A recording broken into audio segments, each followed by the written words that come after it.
ಗ್ರಾಮ ಪಂಚಾಯಿತಿಗಳಿಂದ ಬಡವರಿಗೆ ನಿವೇಶನ. ಬಡವರಿಗೆ ಇದು ಲಾಭವೋ ಶಾಪವೋ?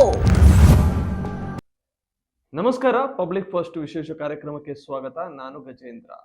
ವೀಕ್ಷಕರೇ, ಗ್ರಾಮ ಪಂಚಾಯಿತಿಯಿಂದ ನಿವೇಶನ ಯೋಜನೆ ಕಾರ್ಯಕ್ರಮ ಬಡವರಿಗೆ ಲಾಭವಾ ಅಥವಾ ಲೋಪವಾ? ಈ ಒಂದು ಎಪಿಸೋಡ್ ನಲ್ಲಿ ನಾನು ತಿಳಿಸ್ತಾ ಹೋಗ್ತೇನೆ. ವಿಶೇಷವಾಗಿ ಇದರ ಮಾಹಿತಿ ತಮ್ಮೆಲ್ಲರಿಗೂ ಕೂಡ ಇರಬೇಕು. ಏಕಪ್ಪ ಅಂದ್ರೆ ಗ್ರಾಮ ಪಂಚಾಯಿತಿ ವತಿಯಿಂದ ನಿವೇಶನವನ್ನ, ಉಚಿತವಾಗಿ ನಿವೇಶನವನ್ನ ಕೊಡ್ತಾ ಇದ್ದಾರೆ. ಏನೆಲ್ಲ ಫಲಾನುಭವಿಗಳಿಗೆ ಇದ್ರ ಬಗ್ಗೆ ನಿಯಮಗಳಿದೆ, ಹಾಗೆ ಯಾರಿಗೆ ಇದು ಲೋಪ ಆಗುತ್ತೆ, ಬಡವರಿಗೆ ಇದು ಶಾಪವೋ ಲಾಭವೋ ಅನ್ನುವಂಥದ್ದು ಕೂಡ ನಾವು ತಿಳಿತಾ ಹೋಗ್ಬೇಕಾಗುತ್ತೆ. ಮೊದಲಿಂದಾಗಿ ಈಗ ಗ್ರಾಮ ಪಂಚಾಯಿತಿಯಲ್ಲಿ ಚುನಾಯಿತ ಪ್ರತಿನಿಧಿಗಳಿಗೆ ಈಗಾಗಲೇ ಅವರ ಒಂದು ಅಧಿಕಾರಾವಧಿ ಮುಕ್ತಾಯ ಆಗಿರುವಂಥದ್ದು ತಮ್ಮೆಲ್ಲರಿಗೂ ಕೂಡ ಗೊತ್ತೇ ಇದೆ. ಈಗ ಅಲ್ಲಿ ಅಧಿಕಾರಿಗಳದ್ದೇ ಆಡಳಿತ ಆಗಿರುವಂಥದ್ದು. ಇದು ಎಷ್ಟರ ಮಟ್ಟಿಗೆ ಯಶಸ್ವಿ ಆಗುತ್ತೆ ಕಾರ್ಯಕ್ರಮ ಅನ್ನುವಂಥದ್ದು ಕೂಡ ಅಷ್ಟರ ಮಟ್ಟಿಗೆ ಒಂದು ವ್ಯಾಪಕವಾಗಿ ಚರ್ಚೆ ಆಗ್ತಾ ಇರುವಂತ ವಿಚಾರ. ಏನಿದು ಗ್ರಾಮ ಪಂಚಾಯಿತಿ ವತಿಯಿಂದ ನಿವೇಶನ ಕೊಡ್ತಾ ಇರುವಂತದ್ದು? ತಿಳಿತಾ ಹೋಗೋಣ. ಗ್ರಾಮ ಪಂಚಾಯಿತಿಯಲ್ಲಿ ಇರುವಂತ ಗ್ರಾಮಗಳು, ಆ ಗ್ರಾಮದಲ್ಲಿರುವಂತ ನಿವಾಸಿಗಳು, ಆ ನಿವಾಸಿಗಳಿಗೆ ಸ್ವಂತ ಅದೇ ಊರಾಗಿರ್ಬೇಕು, ಅದೇ ಊರಿನಲ್ಲಿ ಮತದಾನದ ಹಕ್ಕು ಇರಬೇಕು. ಹಾಗೆ ಎಲ್ಲವುದಕ್ಕಿಂತ ಮಿಗಿಲಾಗಿ ಅವರಿಗೆ ಯಾವುದೇ ತರಹದಂತ ಅವರ ಹೆಸರಿನಲ್ಲಿ ಜಮೀನು ಇರಬಾರ್ದು.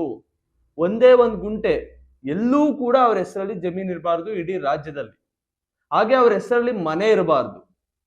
ಇದು ಒಂದು ರಾಜ್ಯ ಸರ್ಕಾರದ ಒಂದು ಕಟ್ಟುನಿಟ್ಟಿನ ಒಂದು ನಿಯಮ ಅಂದ್ರೆ ತಪ್ಪಾಗ್ಲಿಕ್ಕಿಲ್ಲ. ಇದರಿಂದ ಈಗ ಲಾಭ ಆಗುತ್ತಾ ನಷ್ಟ ಆಗುತ್ತಾ ಅನ್ನುವಂಥದ್ದು ಬಹಳಷ್ಟು ಕಡೆ ಚರ್ಚೆ ಆಗ್ತಾ ಇದೆ. ಇದು ಯಾರಿಗ್ ಲಾಭ ಆಗುತ್ತೆ, ಯಾರಿಗ್ ನಷ್ಟ ಆಗುತ್ತೆ? ಯಾಕಪ್ಪ ಅಂದ್ರೆ ಹಳ್ಳಿ ಭಾಗಗಳಲ್ಲಿ ಯಾರಿಗ್ ಜಮೀನ್ ಇರಲ್ಲ, ಯಾರಿಗ್ ಮನೆ ಇರಲ್ಲ. ಗುಡಿಸ್ಲು ಮನೆಯಲ್ಲಿದ್ರು ಕೂಡ ಅವ್ರಿಗೆ ಮನೆ ಇರುತ್ತೆ. ಯಾರಿಗ್ 1 ಗುಂಟೆ 2 ಗುಂಟೆ ಜಮೀನ್ ಇರಲ್ಲ, ಎಲ್ಲಾರ್ಗೂ ಸಹಿತವಾಗಿರುತ್ತೆ. ಯಾಕಿಂತ ನಿಯಮಗಳನ್ನ ತಗೊಂಡ್ಬಂದಿದೆ? ಎಲ್ಲೋ ಒಂದ್ ಕಡೆ ಒಬ್ಬ ಬಡ ರೈತನ್ಗೆ 5 ಗುಂಟೆ ಜಮೀನ್ ಇರುತ್ತೆ, 10 ಗುಂಟೆ ಜಮೀನ್ ಇರುತ್ತೆ. ಅವನಿಗೊಂದು ನಿವೇಶನ ತಗೊಂಡು ಒಂದ್ ಮನೆ ಕಟ್ಟಿಸ್ಕೊಳ್ಳೋದಕ್ಕೆ ಆಗ್ತಾ ಇರಲ್ಲ. ಅಂತವನು ಕೊಡ್ಬೋದಿತ್ತಲ್ವಾ? ಇದೂ ಕೂಡ ಒಂದು ಮಟ್ಟಿಗೆ ಚರ್ಚೆ ಆಗ್ತಾ ಇದೆ. ಯಾರಿಗೆ ಸರ್ಕಾರ ಲಾಭ ಮಾಡಕ್ ಹೊರಟಿದೆ? ಇದರಿಂದ ಏನ್ ಕೈವಾಡ ಇದೆ? ಯಾರನ್ನ ಮೆಚ್ಚೋದಕ್ಕೆ ಹೋಗ್ತಾ ಇದೆ ಸರ್ಕಾರ? ಇದು ಕೂಡ ವ್ಯಾಪಕವಾಗಿ ಚರ್ಚೆ ಆಗ್ತಾ ಇದೆ. ಹಳ್ಳಿ ಭಾಗಗಳಲ್ಲಿ ಇದು ಬಹಳಷ್ಟು ಗೊಂದಲ ಆಗಿದೆ. ಹಾಗೆ ಇದ್ರ ಬಗ್ಗೆ ನಾವೇನು ಒಳ್ಳೇದನ್ನ ಏನು ಮಾತನಾಡ್ಬೋದು, ಒಳ್ಳೇದ್ರ ಬಗ್ಗೆ ಯಾವ್ದ್ರ ಬಗ್ಗೆ ಎಷ್ಟು ಚರ್ಚೆ ಆಗ್ತಿದೆ ಅಂದ್ರೆ, ನಿವೇಶನ ರೈತರಿಗೆ ಇಂದಿಗೂ ಸಹಿತವಾಗಿ ಬಾಡಿಗೆ ಮನೇಲಿ ಇರ್ತಾರೆ ಹಳ್ಳಿಗಳಲ್ಲಿ. ಅವ್ರಿಗೆ ಯಾವುದೇ ರೀತಿಯಾಗೂ ಕೂಡ ಒಂದು ನಿವೇಶನ ಇರಲ್ಲ, ಒಂದ್ ಮನೆ ಕಟ್ಟಿಸ್ಕೊಳ್ಳೋದಕ್ಕಾಗಿರಲ್ಲ. ಅವರಿಗೆ ಇದರಿಂದ ಒಂದು ದೊಡ್ಡ ಲಾಭ ಇದೆ. ಆ ಲಾಭವನ್ನ ಇವ್ರು ಗಿಟ್ಟಿಸ್ಕೊಳ್ಬೇಕು. ಯಾರಿಗೆ ಜಾಸ್ತಿ ಆದ್ಯತೆ ಇದೆ? ಅಂಗವಿಕಲರಿಗೆ, ವಿಧೇಯರಿಗೆ, ಹಾಗೆ SC/ST ಸಮುದಾಯದವ್ರಿಗೆ, ಈ ರೀತಿಯಾದಂತವ್ರಿಗೆ ಒಂದು ದೊಡ್ಡ ಮಟ್ಟಿಗೆ ಆದ್ಯತೆ ಇದೆ. ಅವರಿಗೆ ಮೊದಲನೇ ಆದ್ಯತೆಯನ್ನ ಕೊಟ್ಟು ಈ ಕೆಲಸವನ್ನ ಮಾಡ್ತಾ ಇದ್ದಾರೆ, ಈ ಯೋಜನೆಯನ್ನ ಮಾಡ್ತಾ ಇರುವಂತದ್ದು ಗ್ರಾಮ ಪಂಚಾಯತಿಯಲ್ಲಿ. ಆದ್ರೆ ಇದೆಲ್ಲದಕ್ಕಿಂತ ಮಿಗಿಲಾಗಿ ಗ್ರಾಮ ಸಭೆಯನ್ನ ಮಾಡಿ ಈ ಒಂದು ನಿವೇಶನವನ್ನ ಕೊಡಬೇಕು, ಗ್ರಾಮಸ್ಥರ ಒಪ್ಪಿಗೆ ಇರಬೇಕು. ಇದೆಲ್ಲವೂ ಕೂಡ ಕಂಡೀಷನ್ ಇದೆ. ಯಾರಿಗೋ ನಿವೇಶನ ಕೊಟ್ಟು ಯಾರೋ ಕೈವಾಡಕ್ಕೊಳಗಾಗಿ ಅಲ್ಲಿರುವಂತ PDOಗಳು, ಸೆಕ್ರೆಟರಿಗಳು ಆ ರೀತಿ ಮಾಡುವಂತಿಲ್ಲ. ಗ್ರಾಮ ಸಭೆ ಗ್ರಾಮಕ್ಕೆ ಬರ್ಬೇಕು, ಗ್ರಾಮ ಸಭೆ ಮಾಡ್ಬೇಕು, ಗ್ರಾಮದವ್ರ ಒಪ್ಪಿಗೆ ತಗೊಂಡು ಸೈನ್ ಹಾಕ್ಬೇಕು. ನಾನ್ ನಿಮ್ಗೆ ಏನ್ ಕಳಕಳಿ ಅಂದ್ರೆ ಈಗ ನೋಡಿ, ಚುನಾಯಿತ ಪ್ರತಿನಿಧಿಗಳು, ನೀವ್ ಆರಿಸಿದಂತ ಮೆಂಬರ್ಗಳು ಇರಲ್ಲ, ಸದಸ್ಯರುಗಳು ಇಲ್ಲ.